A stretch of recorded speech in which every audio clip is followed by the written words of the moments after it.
Ito na ang mabibilis na balita. Tumagilid sa bahagi ng MacArthur Highway sa Valenzuela ang isang truck na may kargang malalaking bakal. Nagkalat sa kalsada ang mga bakal.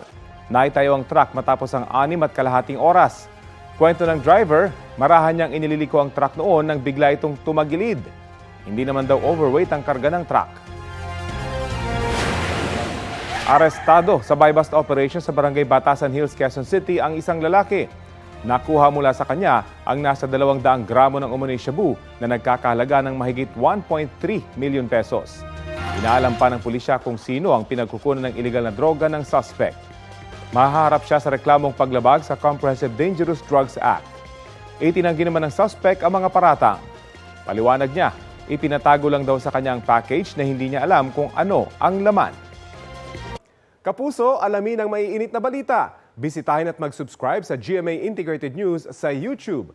Sa mga kapuso abroad, samahan niyo kami sa GMA Pinoy TV at sa www.gmanews.tv.